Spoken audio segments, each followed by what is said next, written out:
state. From normal state, we start growing to become great human being, superhuman being, divine human being, and ultimately reach that ultimate thing, Paramatma. This is the whole process of yoga that they have understood. So, take the example of an ocean. You know, the waves can be very small waves, or it can be big waves, can be tsunami waves. You know, but all these things are waves. But everything is nothing but water. Even a drop is also water. So, as individuals also, we are made of the same consciousness. So we may have very limited thing, just like a drop of water, a small wave, that's water. But the huge tsunami wave also is water. And the ocean, which is Shanta, unchanging, is also water. So this is the concept that's what. So this is the basis of Advaita philosophy. Advaita means there are no duality, everything is same. In Dvaita means there are two things which are separate. In science also, initially we thought the whole physical world is dual. That means matter and energy are two different things, we thought. But later on, as our understanding of the physical world increased, we understood that matter and energy are same. You can convert matter into energy, energy back to matter. Similarly, we thought, even in the Patanjali Yoga Sutra, Purusha and Prakriti are two different things. It's the duality. It's called Dvaita philosophy. But the thing is, what is the connection between Purusha and Prakriti? They're essentially same. This is what the Mandukya brings about. It's called the Advaita philosophy.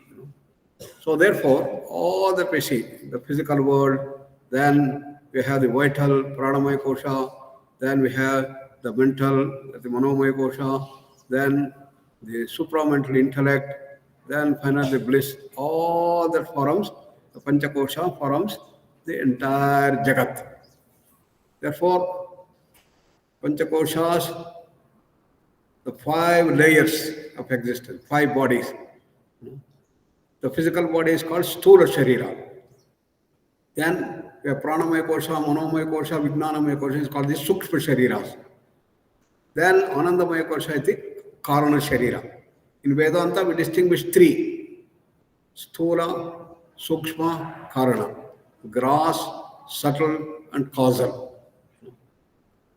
And this all forms the Jagat, the entire creation. The physical, mental, emotional, intellectual, everything. The first 4 koshas are all manifest Jagat. Whereas Anandamaya kosha is the unmanifest. It's Abhyakta. The example of that is deep sleep. When you go to deep sleep, what happens? You are not manifesting yet. Thoughts have not come up. They are all in the potential form. So they have not vanished. If they have vanished, it becomes Paramatma. So it's only causal state, because from there the whole thing comes. It's going to be exposed in the Upanishad later. So, having said that, then it says the Brahman and Jiva, this self, are the same.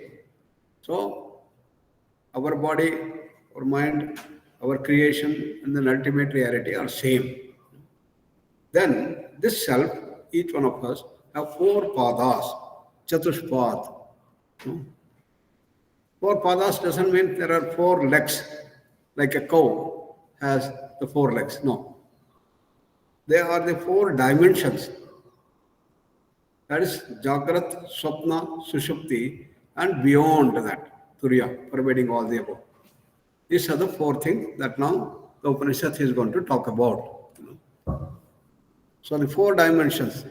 Therefore, the Mandukya Upanishad gives the prakriya called as the Avasthatraya Viveka, analysis of the 3 states of consciousness, 3 states of mind, you can say. What are the 3 states? We are wakeful now, hopefully, and we go into the dream, and then we go into deep sleep. We all undergo these 3 things. But pervading all that is the Turiya. So, Avasthatraya Viveka is the Mandukya Upanishad.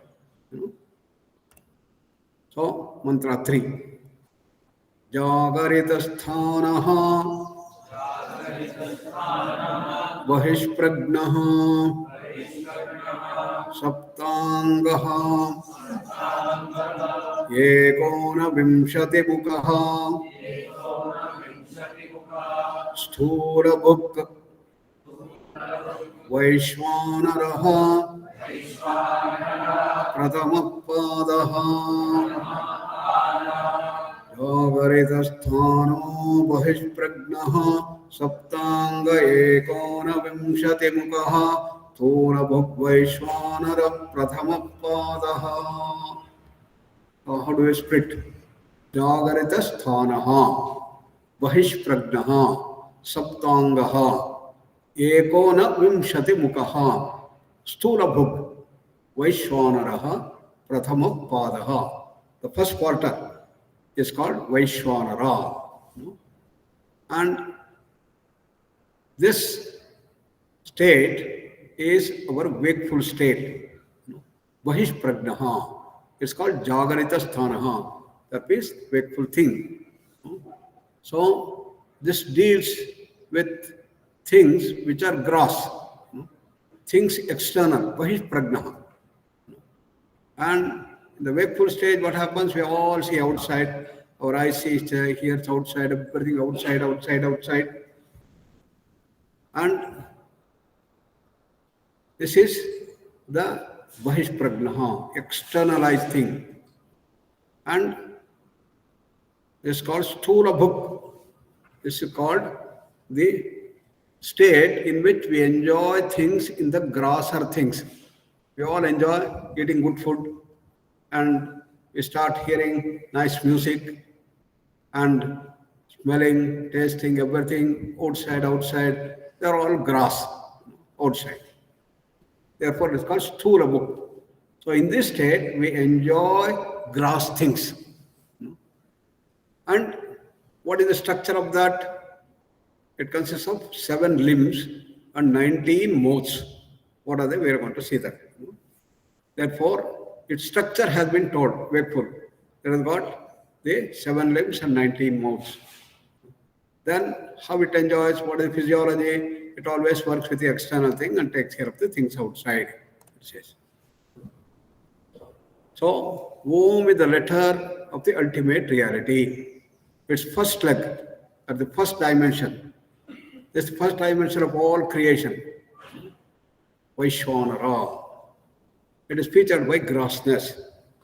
It's the Annamaya Kosha, the physical world. The I consciousness is featured by Nama and Rupa. So, Pramata is the seer, that is the Vyashti. Prameya is the seen, that is the Samashti. And interaction is the Triputi. What we are seeing outside, is the pen. This is outside. So, we see that. Therefore, we are all seers. We call Pramata. The Sanskrit word, Pramata. And that's the individual, Samashti. Whereas what we see outside is the Samashti. That's called Prameya, the seen. The seer and the seen. And the interaction that goes on between the two is the Triputi. Because I am talking, I am there, and the subject of my talk, and the process of talking. You are there, and you are eating food. You are there, the food is there, and the process of eating. All our transaction, the wakeful word is Triputi. That is trifold process, seer, seen, and the process of seeing. Even in meditation, when you are meditating, you as a meditator and the object of meditation and the process of meditation. Therefore, this forms the whole essence of the wakeful state. Set. Vishwa is featured by external awareness. Vyashti is the individual and it is made out of Ekona Vimshati Mukaha, 19 mouths. Now we are describing what is the structure of this physical body, physical world. For all of us, we have 19 mouths. Mouths means through which the information comes in From the samashti, how it comes to your veshti has been put there. 5 Gnanendriyas, 5 Karmendriyas, 5 Pranas, and 4 Antarindriyas. These are the 90. 5 Gnanendriyas, 5, 5, 10, 5 Pranas, 15, and 4 Antarindriyas. What are they? The 5 bodies of consciousness. Annamaya, Pranamaya, Manomaya, Vijnanamaya, Koshas, you have seen. Therefore, what are the 19 modes through which we experience the world? Gnanendriyas, organs of perception. They are eyes, ears, nose, the smelling, tongue, the tasting, tongue, and skin. So these are the 5 Gnanendriyas. We have the 5 Karmendriyas. These are called organs of action. Vak, Pani, Padav, Payu, Upastha. In Sanskrit. Vak is the tongue. That's the speech aspect.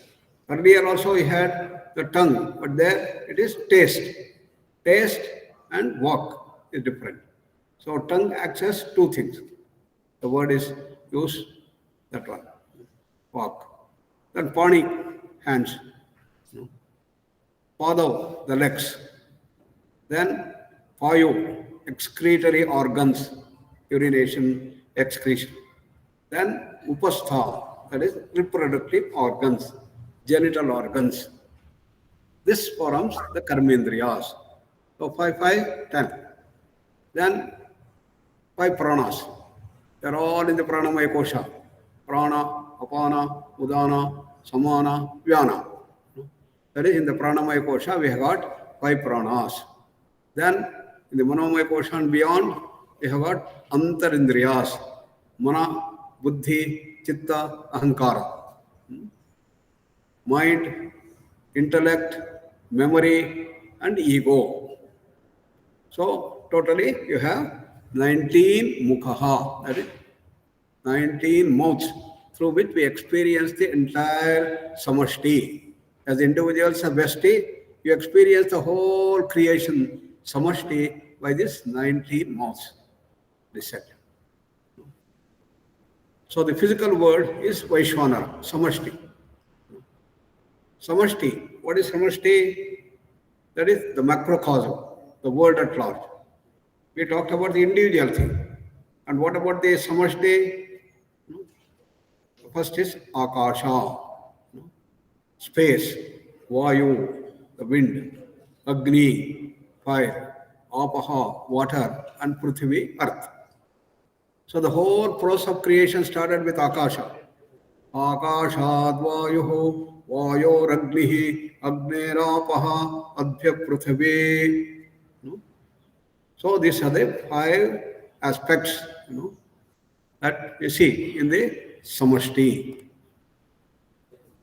Then, just like we call individual as the Vaishvanara, this entire samashti, the whole creation is called Virat.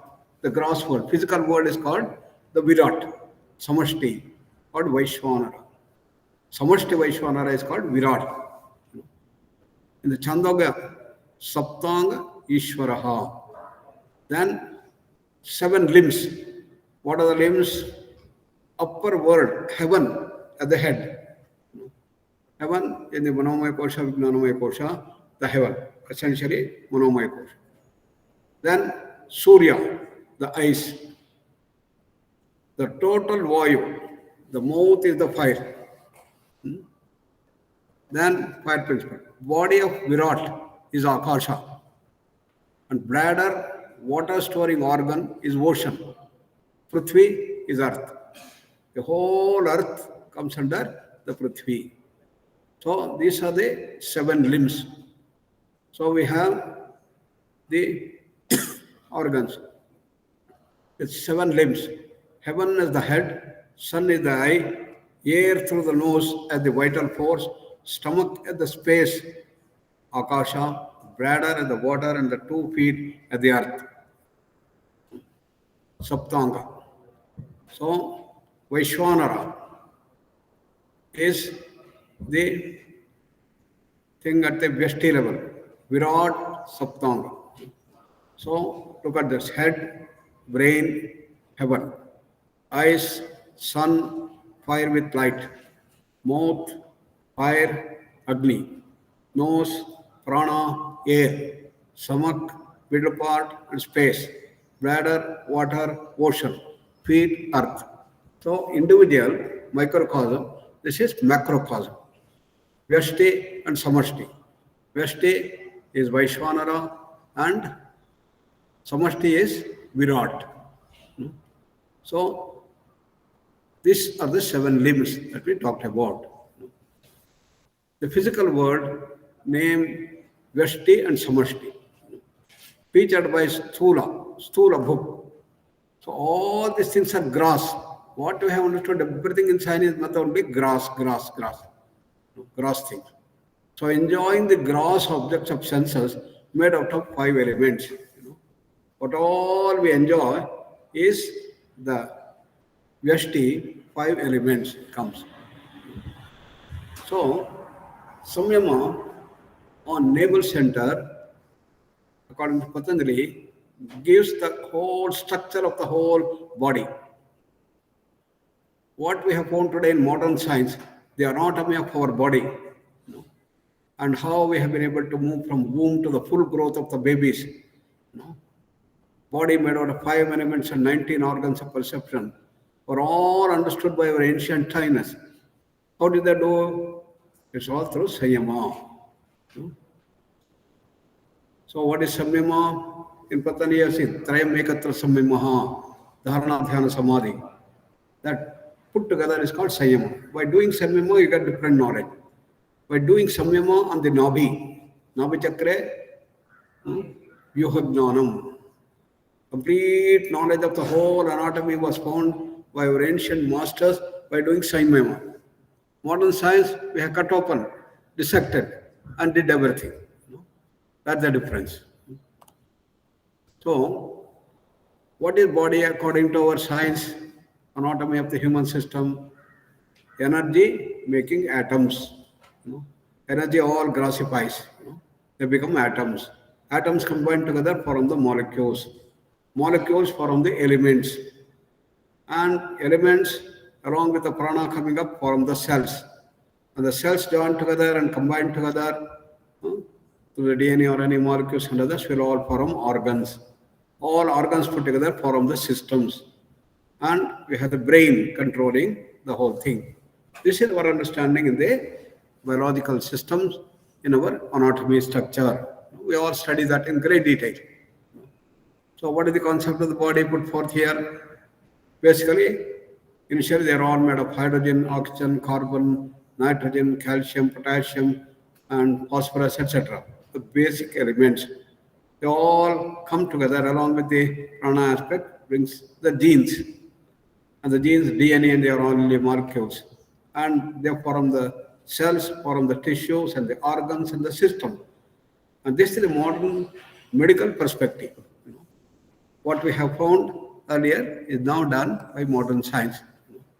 So what are the systems?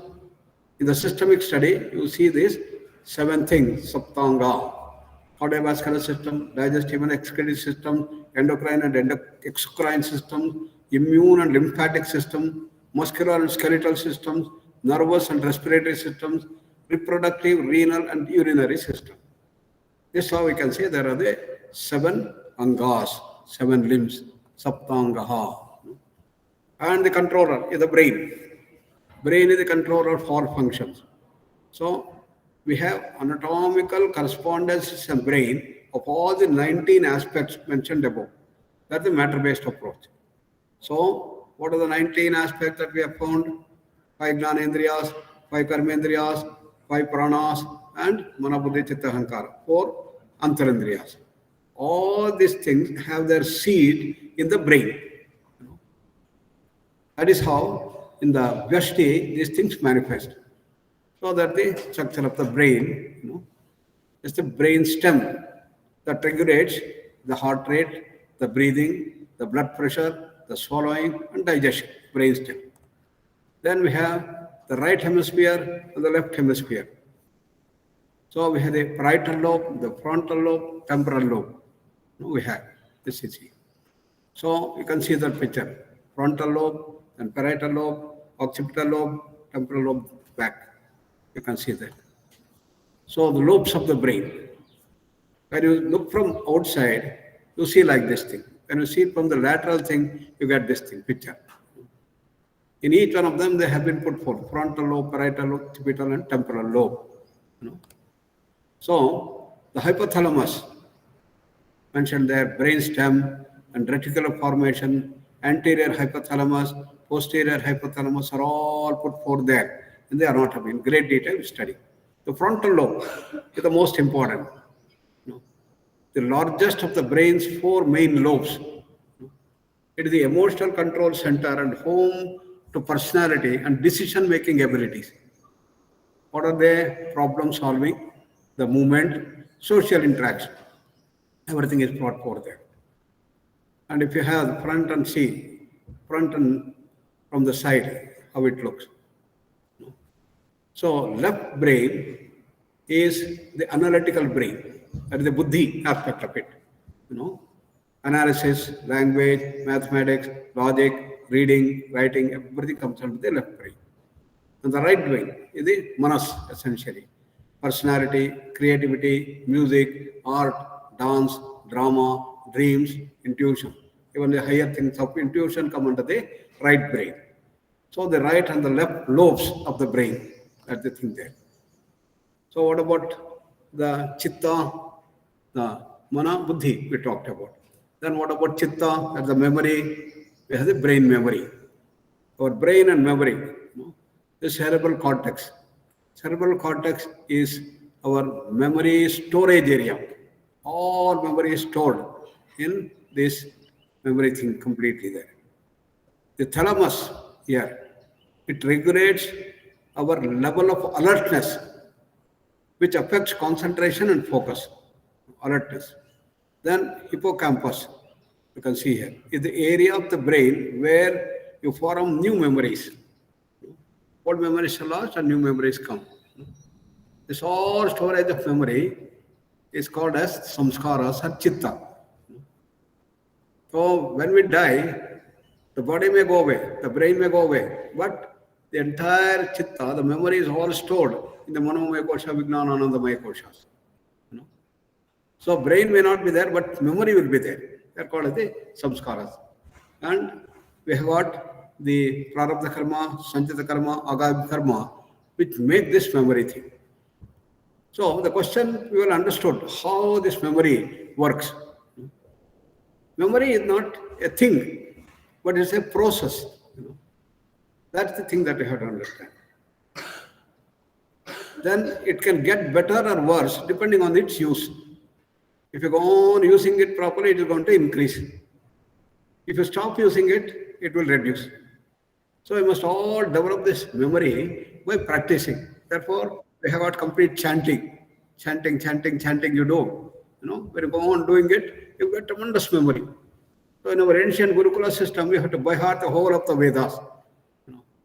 So for all of you, we have to by heart complete Padma Yoga Sutras or Bhagavad Gita and so on. So what we have started doing here, for all children, right from this thing, entire Bhagavad Gita should be by heart. Then memory will be very, very strong.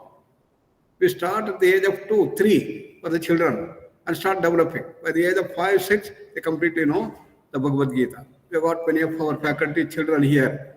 They will complete Bhagavad Gita or memorize.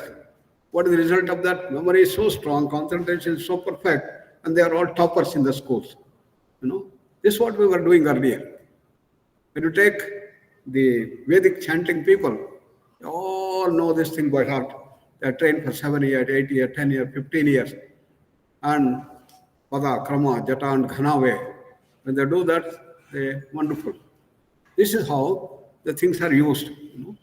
So the prior knowledge, hippocampus, long-term memory, you have got short-range memory, long-range memory. You have got visual memory, the sound memory, audio memory, and audio-visual memory. All these things are, everything can be increased by this thing. What happens? In these areas, they will be stored. The memory, the process is stored in the whole encounter. That's happened. The hippocampus is the part of the brain that's involved in memory formation, organization, and storage, as well as spatial navigation.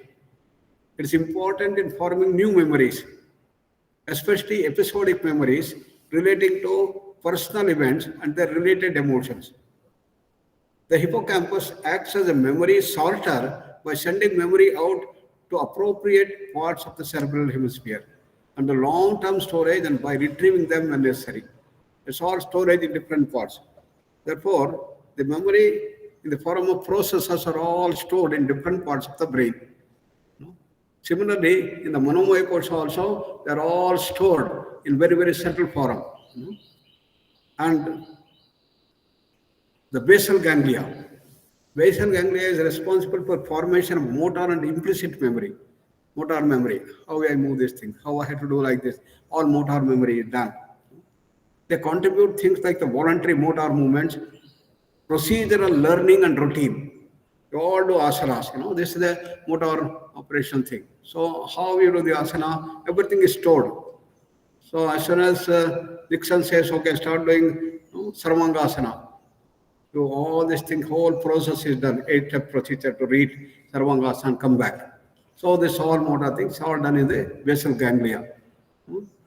So it's also believed the associated with habit forming, such as teeth grinding. Some people go on grinding, some people go on doing this thing, different habit. And this happens. All these things are done in the basal ganglia. So, in summary, we have the left brain and the right brain. In the left brain, we have the intellect, that is the buddhi, mana, buddhi, chitta, ahankara. Are the four things. So, buddhi is on the left brain. This manas and the chitta are all here in the right brain. Ahankara. Is there a place where the ahankara is stored as a process? Recently, scientists have been able to identify a small part inside the frontal portion of the brain as the seat of ego, consciousness, and self of self, sense of self. According to them, the areas called anterior cingulate cortex, ACC, and frontoinsular cortex, FIC, lies in the sense of ego are these things. That's the place. Where is that? In the frontal lobe, at the frontal lobe we have, in this thing particularly, you can see that blue thing that is there. You can see that thing. Nice thing. Anterior cingulate cortex. This people have found is the seat for the ego. So, the other place where you see anterior cingulate cortex, all blue things. Multiple prefrontal regions, everything is put forth here. This is posterior cingulate cortex. This thing. So, cingulate cortex, you can see this. More detailed things are put there. Then amygdala is responsible for emotional learning, particularly fear conditioning. It's the classical thing. Kama, Krodha, Lobha, Moha, Matsarya are all essentially run by the amygdala and the hippocampus. So, they have found how is the proof that this contains all these things. Evidence has been done. They have taken the fMRI photos and done them. And people who have their amygdala removed, for example, in the treatment of extreme cases of epilepsy, not only lose their ability to fear, they also do not recognize anger in others. Anxiety disorders, phobias, greater activity in amygdala is found. So bipolar patients have reduced volume in amygdala. Okay. So this is what has been the structure, anatomy. So what happens in the wakeful phase at the Jagrat has been studied in brain waves. So we have different phases of the mind. That is, in the mana, the mind is chanchala. In buddhi, get concentration. Then chitta, yagate, dharana and dhyana. And ultimately you go to the samadhi at the higher level. So we have got EEG signals. We have been able to track what happens when you are normal. That is, mind is wandering here and there. That is chanchala. And that is essentially shown here in the beta waves. They are small waves, small amplitude, but high frequency. That is 12 to 19 hertz. Hertz is the waves, number of waves per second, hertz. Then, when the mind becomes calm and quiet and you start meditating, just amplitude increases, but the frequency reduces. Frequency comes to 8 to 12. Just a picture. The waves become like this. This is the typical alpha wave. If you put your EEG into the brain, you will see this dimension coming up. So this is how the Saptanga and Ekonavimshati Mukha has been understood by the modern medical system in our body. How the brain contains. Brain has got all the 19 modes, perception, and the body has got this dimension. So what our people had found is found by modern medical system now. Then with that, I come to the next mantra, the fourth mantra. Swapnasthananta prajnaha saptangaha ekonavimshati mukaha pravivikta bhaka Taijasaha Dvitiya Padaha Swapnasthananta prajnaha Saptanga Ekona Vimshati Mukaha Pravivikta Bhaktayajaso Dvitiya Padaha. First pada is Vaishwanara. Second pada is Taijasa. Taijasa is the second quarter. Now, the sphere of activity is the dream state. We all undergo the Jagrat and the dream and the Sushupti. The second quarter is dream, the Swapna. The consciousness is internal. In wakefulness, we have the external consciousness. That is Bahish Prajna. But in Taijasa, it is the internal thing. That's called Antaprajnaha. Swapnasthanaha Antaprajnaha. So when you are having the dream, everything goes on in the mind, it's internal. You are not seeing what is happening outside. Then it is Pravivikta Bhukha. There in the Vaishwanara, you have this Sthula book that you enjoy grosser things of the world. Here you have enjoyment of the subtle things, subtle objects. Your Gulab Jamun in your Swapna is different from the Gulab Jamun here. What is the difference?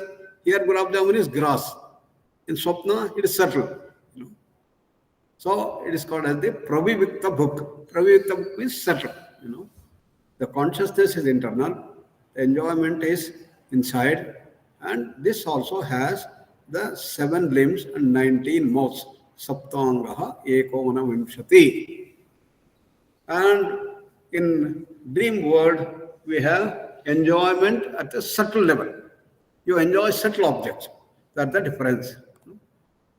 So, in the Swapna also, I have the Vyashti and the Samashti. 7 limbs of Samashti, 19 phases of Vyashti, same as Jagrat ones, but subtle ones. Internalized consciousness. And it's called Taijasa. Swapna. It is Sukshma Atma. Sthula Sharira, Sukshma Sharira. Sukshma personality and the Sthula personality. Sukshma Prapancha, created by mind. The gross world is the Sthula Prapancha that we see, made out of the 5 elements and other things that we mentioned. The Samashti and the Vyashti. Similarly, you have your own world that you create. Sukshma Prapancha, created by the mind. The presiding deity is Hiranyagarbha. There, Vaishwanara and Virat. Here, it is Taijasa and Hiranyagarbha, the presiding deity. The 19 phases of Vyashti of the Taijasa. Bhokta also is Sukshma. Everything is Sukshma. So, what are the 7 limbs of Swapna? That is Samashti or the Hiranyagarbha. It's all Vasanamaya Prapancha, Bhuta, Panchabhutas. 5 elements are same. Akashad Vayu Vayu Agni Agni Apahadmya Prithivi. Akasha Vayu Agni Apaha, water, and then this. That's same. But they are all subtle now. Because when you are in the Swapna Prapancha, You have all these things going on nicely in your dream. It's as real as this thing when you are in the swapna. No? When a tiger is chasing you in dream, you get afraid. You start running. You don't say, oh, it's all dream. You don't do that. And the tiger pounces on you, and then you scream, and then you come up, wakeful thing. Then you say, oh, bach gaya, bach gaya, bach gaya. Then you are very happy with God. But sometimes you regret it was only a dream because you are the queen there with all the wonderful things happening. You are all enjoying. And when you wake up, come back to this world. You regret how it was there. So in Swapna Prapancha, everything is as real as the wakeful world. But when you come out of a wakeful world, then say, oh, it was only a dream. So this all made of the same 5 elements, but they are the subtle elements, gross elements and the subtle elements. The subtle world is the Hiranyagarbha, Samashti, Akasha, Vayu, Agni, Apaha, Prithvi. But they are all subtle, Sukshma. So same thing occurs. First at the Sukshma level occurs, then it becomes grosser. Akasha, Vayu, Agni, Apaha, Prithvi, Amokshti. This is called the Ishvara. Ishvara is the creator. So, Vyashti level it is Taijasa. This also has 19 modes of Vyashti, same as Jagrat, but subtle dream body projected by consciousness. 5 non-indriyas, 5 karmendriyas, 5 pranas, or 5 antya. Dream state. Here also I have Pramata, Prameya as in the wakeful phase. Pramata is the seer. In the dream world also, you are doing, say, meditation. You are a meditator, you are doing. And the object of meditation is there. That is the samashti. So wakeful and dream are almost same. Only thing is this is gross, that is subtle. So wakeful phase, and now it is the REM sleep. Look at that. You are snoring, but you don't know what you are doing. Only the person who are lying down by your side, he has the problem. But an interesting thing, we had 2 friends, they were staying in the same room. But the difficulty is, one person, a big snoring. So what to do, how we can do, So they thought of a good idea. See, what I do is, you go to sleep first. Then I start hearing you snoring. Then I cannot sleep. Then what we do is, you don't go to sleep. I will go to sleep first. So then you go to sleep. You snore. I don't know what is happening. That's how they did that. How does your brain know to sleep? Prefrontal cortex, hippocampus, thalamus, all these things, amygdala, everything which is there, does that. So, major characteristic of dreams. Dreams often feature intense emotions. Dreams are frequently disorganized and illogical. Logic of wakeful world will not work there. Here we are all governed by gravitation. There you can fly up, you can go anywhere, in dream world. Strange dream content is accepted without question. People often experience bizarre sensations. Dreams are difficult to remember. These are the features, 5 major characteristics of dreams. One of the major characteristics of dreams is that the emotional experience in dreams can be intense, painful, and acute. People commonly report dreaming about deeply embarrassing situations, like being made or using the bathroom in public, or profoundly terrifying events, such as being chased by an attacker. In some instances, these emotions can become so intense that they interrupt the dream or cause the dreamer to wake abruptly, which I was telling. You know what is somnambulism? In somnambulism, you are lying down and You are in the dream state, you get up, and then you walk. You go and do everything and then come back. You don't know what has happened, you know. And there are people who they go to the stable, take the horse, they have to go on horse ride, go through the thing and come back, you know, and again sleep. And somebody was seen, they say, hey, in the night where you are going? Huh? Where I was like down, sleeping only. They don't know. It's called somnambulism. You know? At that time, people should not wake them up. Supposing they are going out in the dream thing, coming up and then going like they are shown. If somebody else seeing that, you should not wake them up. Just allow them to do. But they do all things.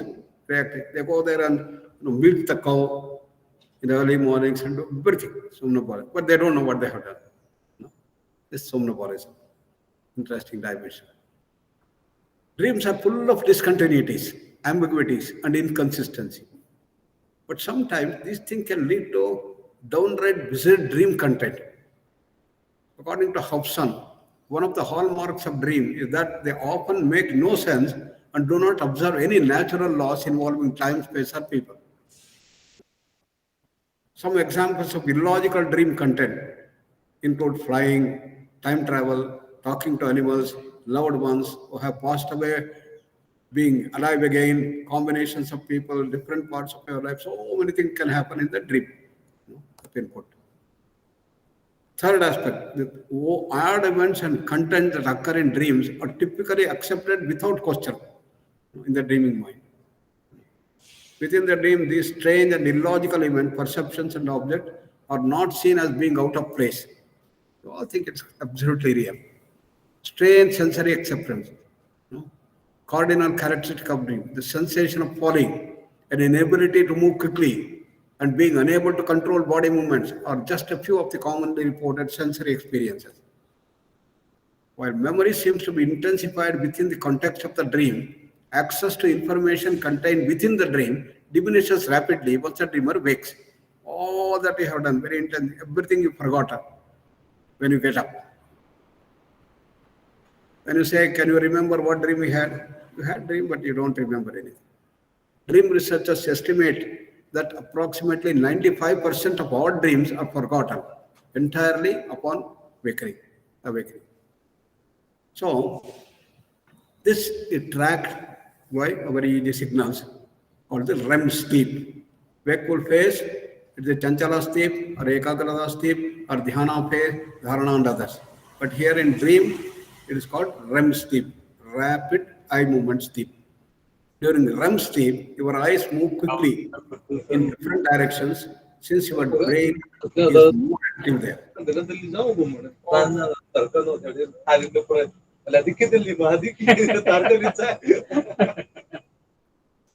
An oculogram can detect and record the same. You got an instrument, you put it there, you can show. In our sleep lab here, we have this aspect. So how do we measure sleep? Electroencephalogram, EEG, brain waves, electrooculogram, EOG, eyes, electromyogram, EMG, muscles. So you can measure and see whether you are dreaming or not. You may remember, you may not remember. Some people say we never had any dream.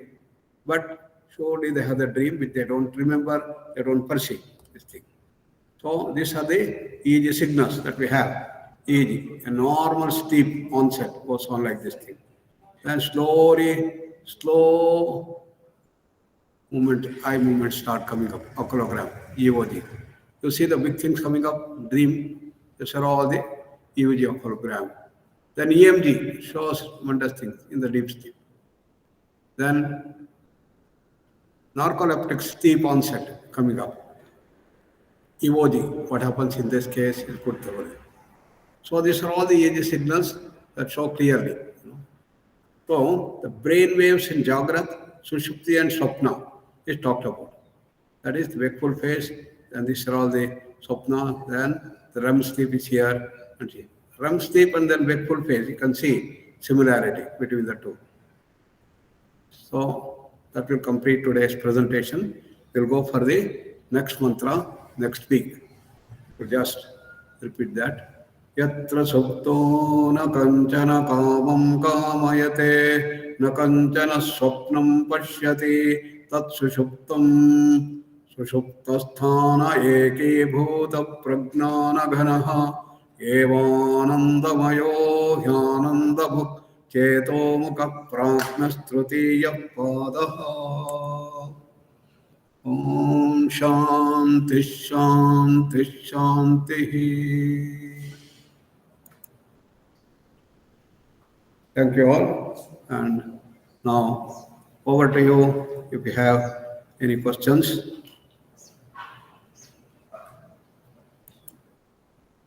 You can put it on the chat box.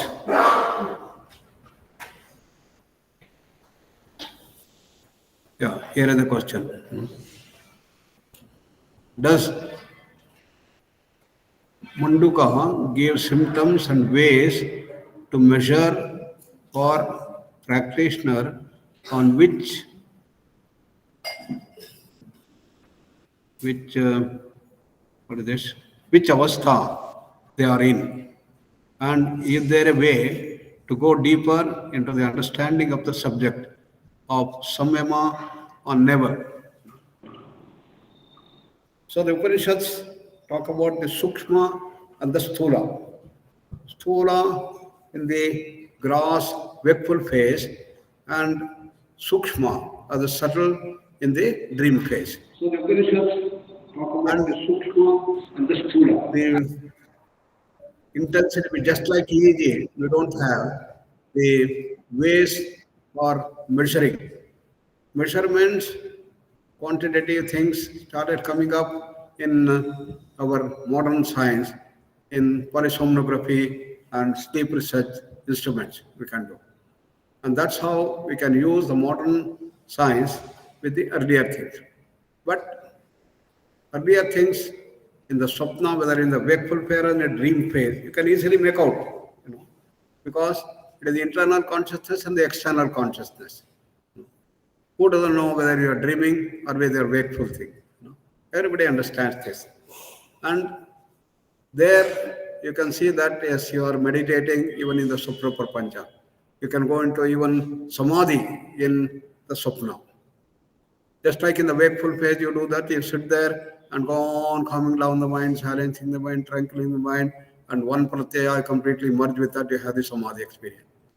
Even in sushupti, your mind has become silent but not gone into the samadhi. But in swapna, you can do meditation and get into higher levels. You can even get samadhi experience in swapna, just like you do here. So the freedom in wakeful phase is much more than in the dream phase. If you have to do meditation, you must do a lot of practice in the wakeful world, and it gets into your habit, and then in swapna also you can start doing these things. But it's very, very rare. Therefore, you can see what is happening in the swapna world and the gross world. Toto. How can the knowledge of the three states be used as a prakriya? Yes, this is what we are going to see later, that understanding the wakeful phase and the dream phase and the sushupti, our perception of the world is going to change. We all think that this wakeful world is the real thing and swapna is unreal and sushupta is useless. This is our normal understanding. Just like we have an understanding that you get happiness through objects of enjoyment. We never analyze that. Later on, when we analyze, we know that it's the state of mind. Similarly, when you analyze the three states of consciousness, Jagrat, Swapna, and Sushupti, you will understand how real is this wakeful world comparison to dream world and the Sushupti. And that will completely change our entire perception. And that is going to be the prakriya and the result that we are going to cut at the end of that. This is all going to be explained in future things. Thank you, Toto. It's a very nice question. Yeah. Then Gautami is asking this thing. Is there any cure for sleep waking or somnambulism? Yes. We have the techniques of yoga developed for this purpose. And what we have to do there is to do deeper pranayamas, particularly your Brahmari time should increase continuously, and also deep relaxation. Once you start giving, then the somnambulism is going to reduce. When you have very intense emotions that show up not only as dream, but also it will come down to the physical world and start somnambulism. Just like Adi comes down to the physical body normally, and you don't have any disease in the beginning, but it may turn itself into a disease. It can become a Vyadhi, you know. In all of us, the Adi is there, the imbalance, but that doesn't turn itself into a Vyadhi for all of us. But when it becomes very intense, it becomes a Vyadhi. Physical manifestations start coming. That's the process of grossness. Similarly, in the dream, when the emotions start become very intense, it becomes gross, physical, and you start walking and doing all this somnambulism. Therefore, what is to be done? You have to learn to relax more and more and see that the relaxation component and the calming down of the mind process will all start happening. And we had a few cases. We don't have so many cases in which we have done the research, but it can be done. Good.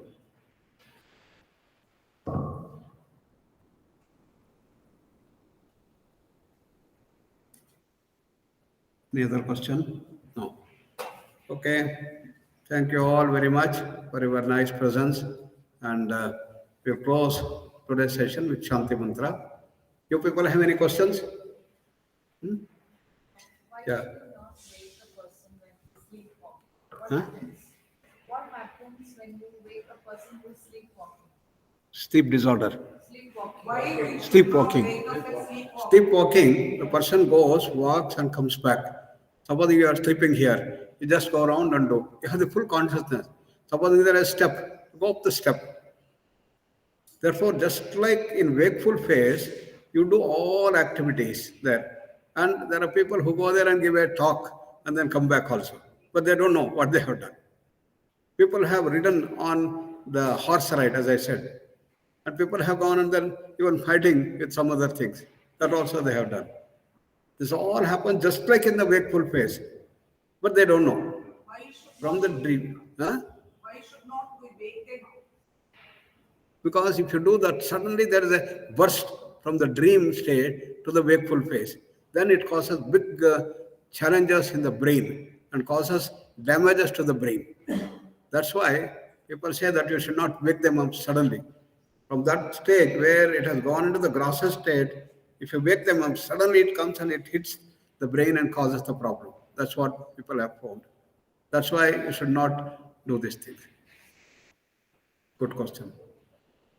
Sarve bhavantu sukhinah, sarve santu niramayah, sarve bhadrani pashyantu, ma kaschid dukkha bhag bhavet. Om Shanti Shanti Shanti. So we'll come back on next Saturday, 9 o'clock. Thank you all very much. Good. Thank you.